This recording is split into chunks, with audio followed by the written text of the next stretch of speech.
Time to light the match for the burning truth with Casey Hendrickson.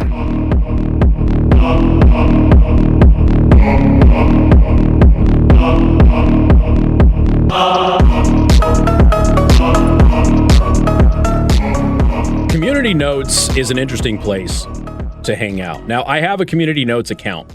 I don't have enough of a score on Community Notes on X to be able to author fact checks. I'm working on it. It takes a lot. You really have to devote some time to be able to author, which to me, I find to actually be fairly amazing considering some of the people who author these so-called fact checks or Community Notes on X, because a lot of people are, well, they're dumb. They're dumb, they're crazy, they're activists, they are what they are. And so Community Notes jumped in on something here, the Sydney Wilson thing. Now, Sydney Wilson, she's the woman that tried to kill the police officer and sliced him across the head. Well, I mean, he shot her, and he's an officer in Virginia. She slashed his face with a knife, and we only recently got the body cam released. So she tried to kill him. She tried to kill him. And you can say that there's a mental issue there. Yeah, okay, but she tried to kill him, and he had to defend himself. Well, Georgetown women's basketball, back in September, it's important that we put that up there. They posted a memoriam for her. It said, Georgetown women's basketball mourns the tragic loss of Sydney Wilson, forever a Hoya. And they posted her old Georgetown basketball photo with a 1980 to 2024 thing on there. And Community Notes just swept in. Sydney Wilson attempted to stab an officer who then shot her in self-defense. Just pretty savage. And if you go back to just August, there's still people out there who are saying that Michael Brown was an unarmed black teenager with his hands up in Ferguson, Missouri. The whole hands up, don't shoot lie. People still believe this. So when I talk about Kamala Harris and Tim Walz leaving up the lie about Donald Trump having a medical episode on stage, and just as an aside, I mean, the live stream was privy to this because, the video still runs during most of the commercial breaks, but Morgan was saying that she didn't know about that story. She had just seen the stuff that was happening on TikTok with Donald Trump in this weird moment where he's like dancing and whatnot and doing weird things on stage. And she's like, there was never any context about what happened. So there's millions of people, again, that coveted 18 to 25 age bracket folks. You swing 3% of people who vote aged 18 to 25, 3% to Republicans. Democrats don't win an election. It is literally that close. But they're on TikTok, they're on Instagram Reels, and they just see Donald Trump doing weird stuff and having a potential medical episode, according to Kamala Harris and Tim Walz. And that's why they leave that stuff up there. So I say they have no shame. They're willing to lie to you because they're counting on you not knowing. They're counting on their voters not knowing. You will obviously know because you listen to the show. There are still people out there who think that Kyle Rittenhouse illegally carried a firearm across state lines and killed 3 innocent people. I know he didn't kill 3 people at all, but there's people who still think that. They don't know that he was attacked. They don't know that the people that he did shoot were bad people. They don't know that. They don't know that Michael Brown did not have his hands up. Michael Brown did not say don't shoot. They don't know that the guy who made up that lie, who claimed he was with Michael Brown at the time, they don't know that that guy is in prison for lying about that. They don't know this. And there'll probably be a lot of people who don't know that Sydney Wilson stabbed a police officer, slashed a police officer, I should say, across the face, tried to kill him. But Community Notes is helping with that. Now, Community Notes, again, very interesting place. Let me give you kind of an idea of what Community Notes is like. So if you're an active member of Community Notes, when you look at a post, any post, where anybody has created a note at all, you have the ability to click on that and you see all of the proposed notes, including responses to the original proposed note. Now, the user, you can't see that. All you can see is an actual approved community note that finally was able to be put on the post, because they're not all there, okay? There's one that ultimately gets chosen. That's the one that goes on the post. But if there isn't one that's been chosen yet, you won't see any of this stuff. I see it on every single post that's on X. So I can go in and I can see what other people are saying. Folks, I'm telling, there fights happen in community notes. Now, I'm looking at Elon Musk, who said community notes is hoax kryptonite. And I'm going through 1, 2, 3, 4, 5. There's like 6 notes on just that post where he's just commenting that, hey, community notes swept in and told everybody who this woman actually was. And there's community notes that have nothing to do with what he actually posted. None whatsoever. Literally nothing. There's even a community note on spell corrections. And then there's people that are attacking other people in community notes. It's basically a rabid comment section. But you can't, unless you get a good enough score, you can't really go into this thing and make your own posts. So I'm almost there. I'm getting there. I can't wait for that day, by the way. I'm going to have so much fun community noting people. But it is interesting to kind of watch this because it really is a community of people. And you go in as a member of Community Notes, and I can vote on which notes are good and which notes are bad, and I have to give my reasons why. And there's a voting system that goes into it. So if there's enough of us that understand that something happened or didn't happen, and the fact check is correct, then that's what gets put on the post. So it can be savage sometimes, but man, you need stuff like that. You need people to come out there with the truth. I wish that you could get community notes on a lot of other stuff. It's hard to get it on everything. It does show up occasionally, but it's hard to get it on everything. There's a new Gallup poll that has come out, and we've been talking about this trend for some time now. For the first time in a very, very, very long time, most of the country identifies as Republican, and you got, less than 20 days left until the election.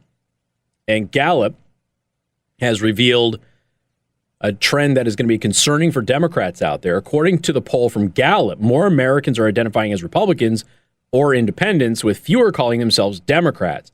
Now, this was done from October 1st through the 12th.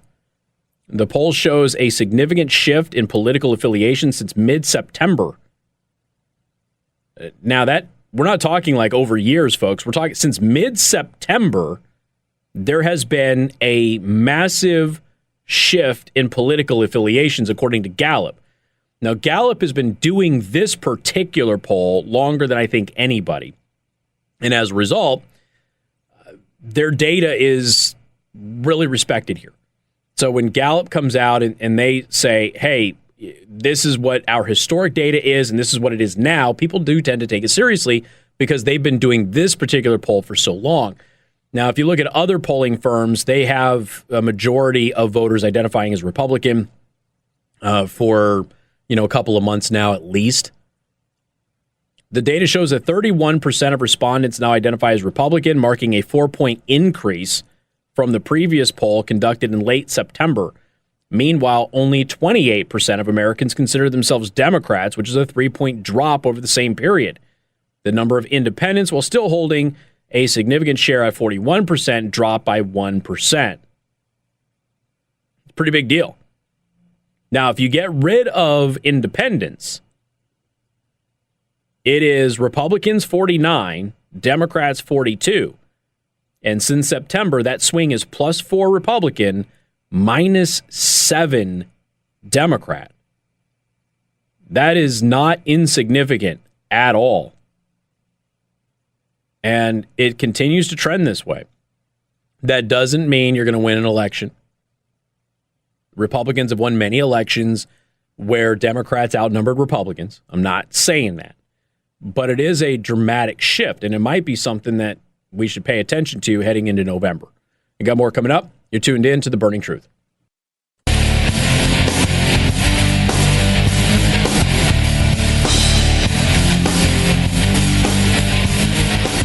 Oh boy, lefty media types really don't like at all.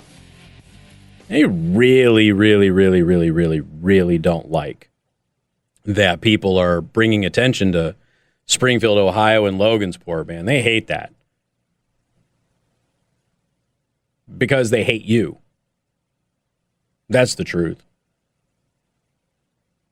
You know, if there's a legitimate problem in Springfield, and there is, if there's a legitimate problem in Logansport, and there is, they don't want you to cover it. And they don't want you to cover it because they don't want anybody to know about it. Because ultimately, the goal is to silence the people who live in those communities so that they can continue to funnel people in there. They continue to grant permanent status to those who are supposed to have temporary protected status because of a natural disaster or some other emergency. They were supposed to go home, and now we're keeping them here. And because they want cheap labor for Tyson Foods or somebody else. And they don't want anybody to know. Now, you can get into the voting stuff and everything else if you want to. That's all down the line, particularly in Ohio and Indiana. But it's not down the line in places like Virginia, where it is a real big deal. Or Arizona or Nevada or other places that have had massive foreign voting over the years that gets uncovered. But they hate it.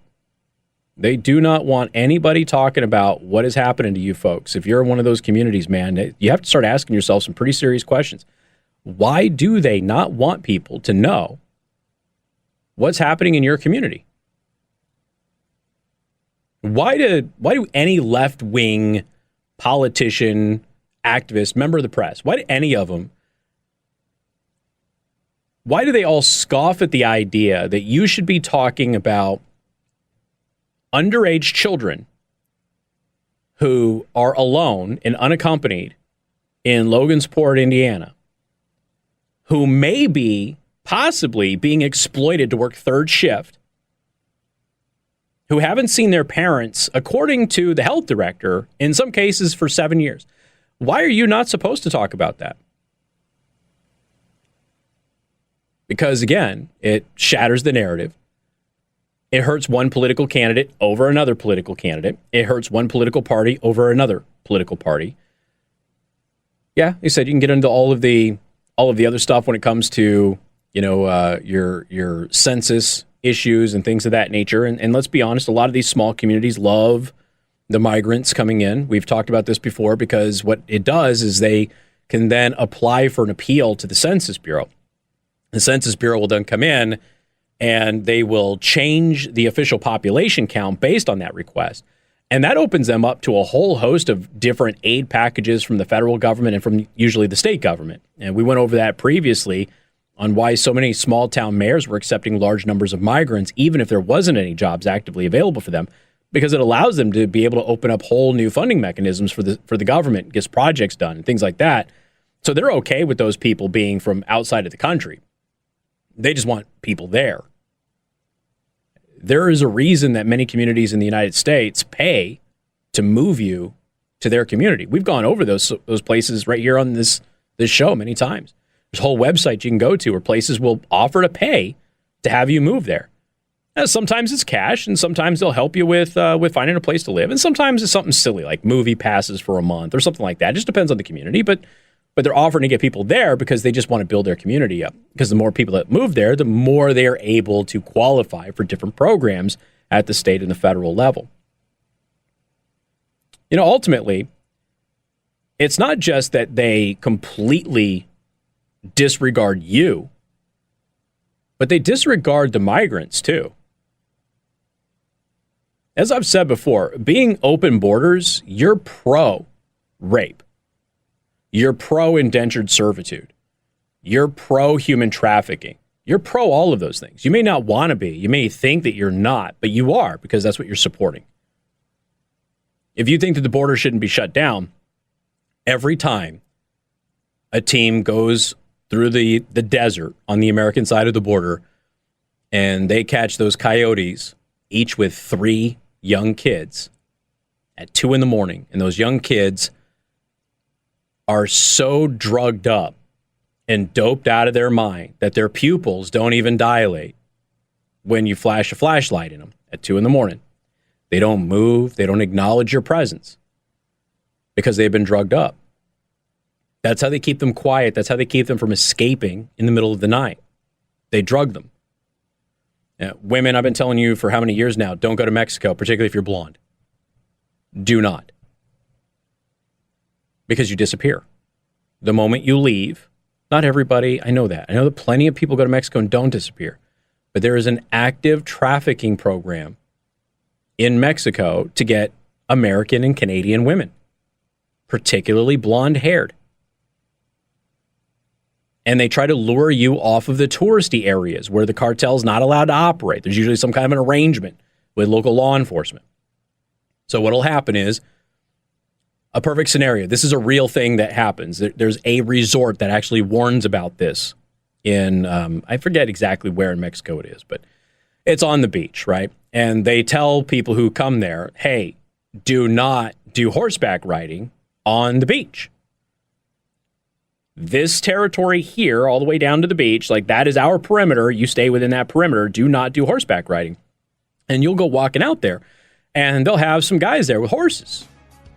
And, of course, you know, women like to ride horses. So they hop on the horse, and they take you off of the territory, and just like that, you're never seen again. Do you know how they keep those women quiet? They keep you chained to a bed where you're fed the same cocktail of drugs that they give to those little kids when they smuggle them across the border and then sell them into slavery in the United States and elsewhere.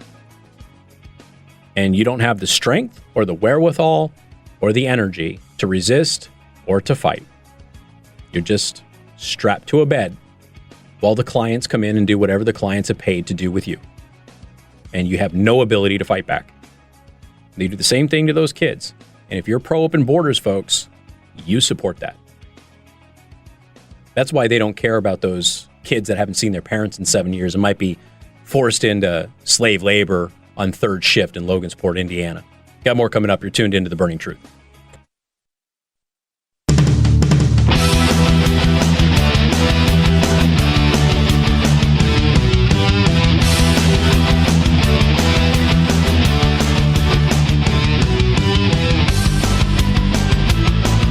The Burning Truth with Casey Hendrickson.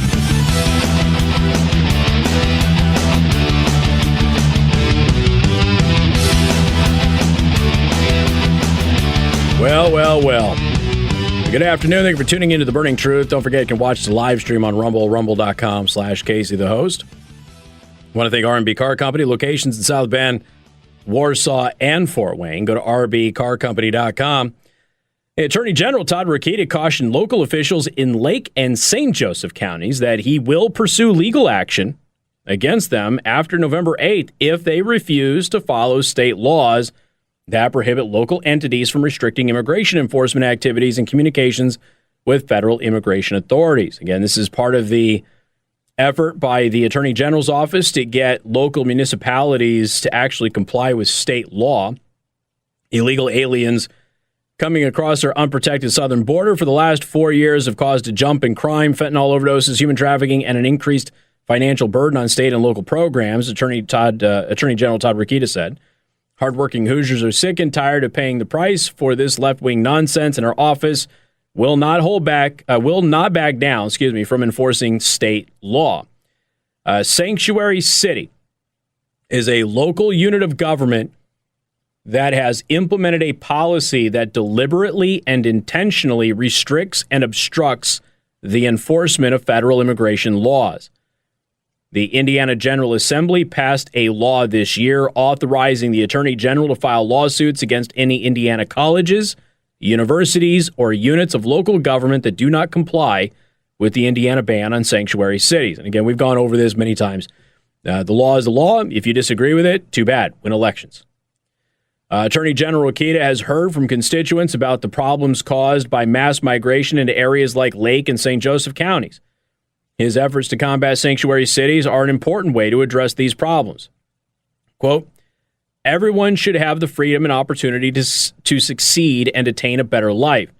We welcome migrants to the United States who show that they are thankful to be here by entering our country legally and following our laws.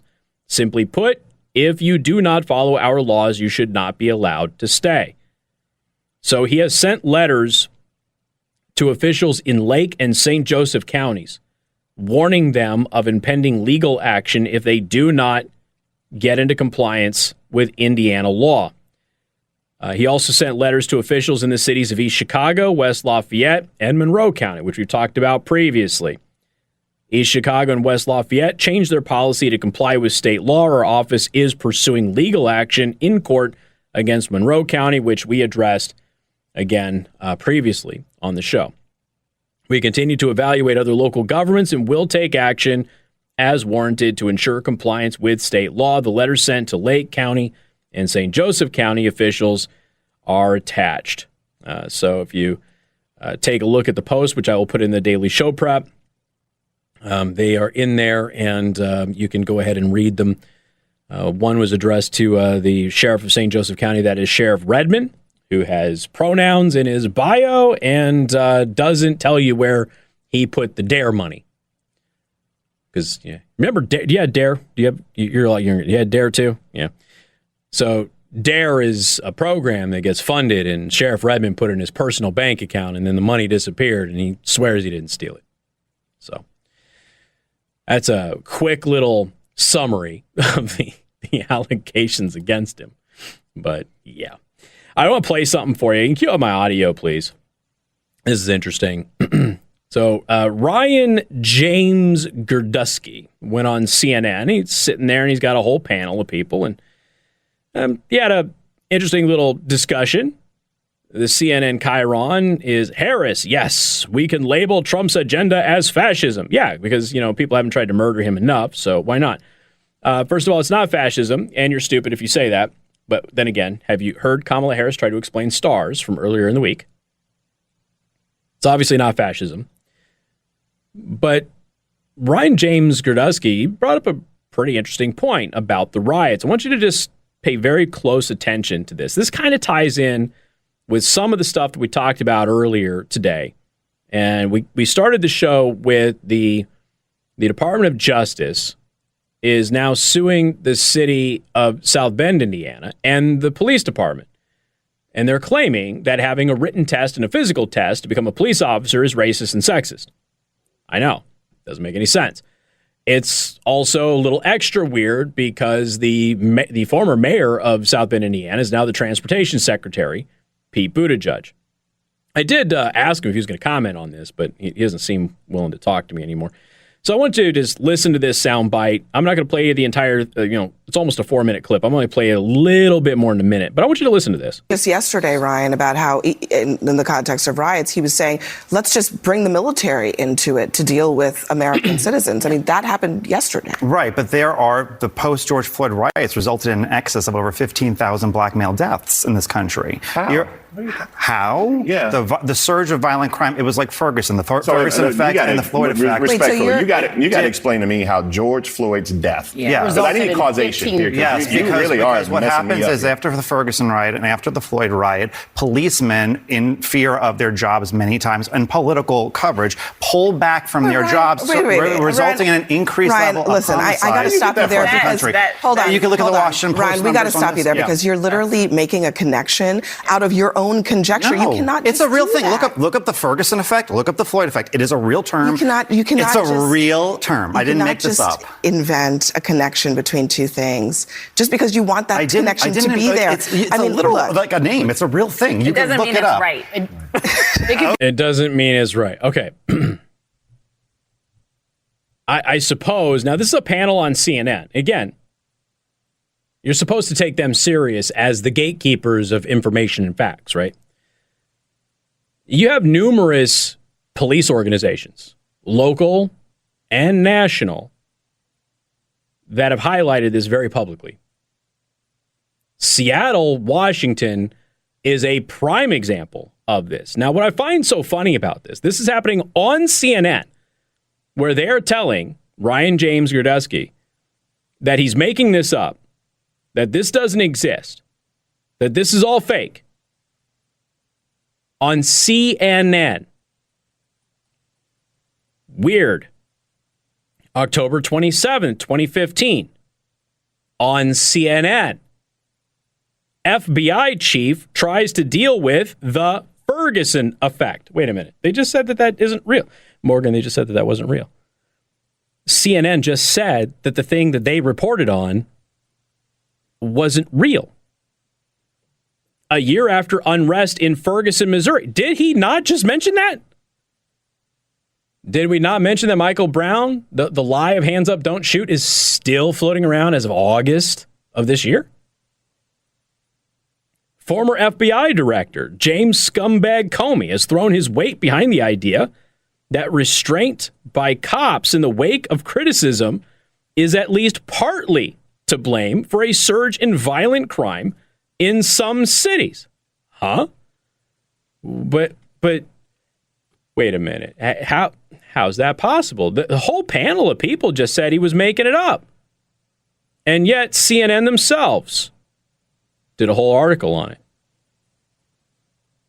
Because it has been well known. This is one of those things. He walked in and he's like, wait a minute, how do you not know this? Because again, they're lying. They all know this is true. They're lying. And this is a part of the reason why the Civil Rights Division in the Department of Justice under the Biden-Harris administration is suing longtime left-wing blue city, South Bend, Indiana, and the police department for discrimination because they have a physical test that is a state mandate and a written test that is administered by a third party to over 100 departments in multiple states and does not discriminate against minorities at all. Because the person that was appointed by Joe Biden is a BLM activist, is an anti-white activist, is an election denier, and is somebody who actually invited an anti-Semitic person to give a speech on Harvard's campus. And she now runs the Civil Rights Division at the Department of Justice that has filed a lawsuit against a blue city that was run by the current transportation secretary and has been a loyal blue city since before I was born. And there's two possible reasons for that. One is there is a personal gripe, potentially the throttling of some political careers with rivals. The other thing is, and maybe it's a twofer, folks, there's an effort to change the standard of policing in Indiana, not just in South Bend. But they've got an in there because it is a very, very blue city. And it all emanates from this stuff. So while CNN has their little panel where they tell everybody that Ryan James Gerdusky made this all up, this Ferguson effect, the reality is that this has been a very well-known tenet now for nearly a decade in law enforcement.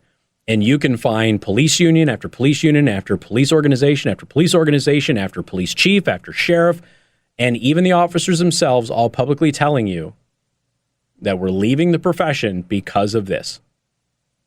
Got more coming up. You're tuned in to The Burning Truth.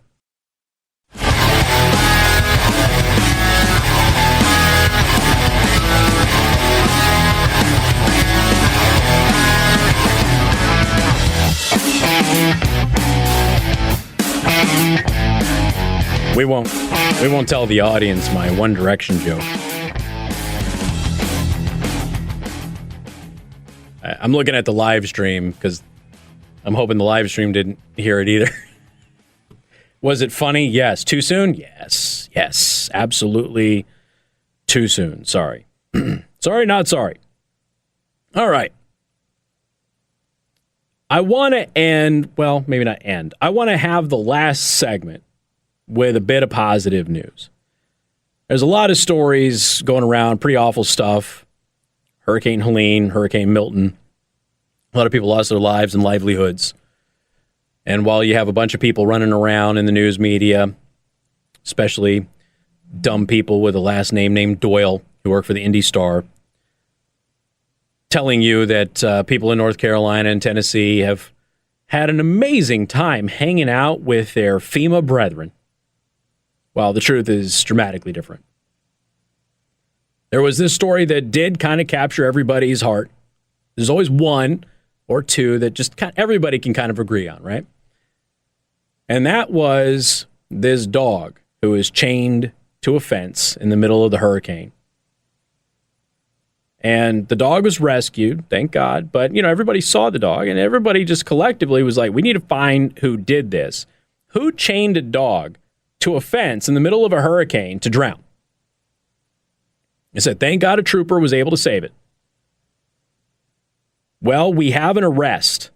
They have found the owner of the dog. So the dog is safe. And the owner has now been arrested and charged and faces significant charges, by the way. State Attorney Susie Lopez has charged Giovanni Aldama Garcia with aggravated animal cruelty after he admitted to leaving his dog on I-75 as he evacuated to safety during Hurricane Milton. The defendant told investigators that he was driving to Georgia to escape the hurricane, but left his dog Jumbo on the side of the road because he couldn't find anybody to pick the dog up. Well, Jumbo's had his name changed. He's a little Spuds McKenzie guy. He's now called Trooper. And he looks pretty darned happy. He actually growled and barked at the trooper, whose name's Orlando Morales, who basically there's a driver who said, hey, there's a dog tied up to a fence. And so he went there with his loudspeaker on, was calling for the dog. He ended up finding it. The dog barked at him, growled at him, he said, but he was able to free the dog and save him. The dog is now named Trooper. Appears to be pretty darn happy. I suppose anybody would be happy if he wasn't tied up to a fence with rising waters and things like that, but they got the guy. That's the important thing. They got him, and he is facing significant charges here. So I had you know what? I had it in a different article that I closed. My apologies. I had several felonies is what he's facing. So hopefully he gets some decent time. I don't anticipate that he will. I hope that he does, but I don't anticipate that he's going to get any decent time. I certainly do hope that he does. There is another story that, some of you are paying attention to what's happening in Arizona. Very interesting case in Arizona where one of the candidates is actually asking the Supreme Court to keep his divorce records sealed. As Ruben Gallego on Tuesday sought the intervention of the state Supreme Court to prevent the unsealing of his divorce records. He's the one that's running against Carrie Lake. And he filed a motion to stay an appellate court decision that ordered the unsealing of the documents. Again, he's running for Senate.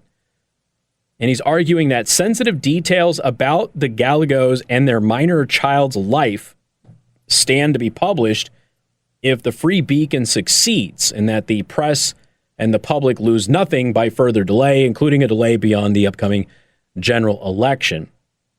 Now, this is part of being in public light is, records are public.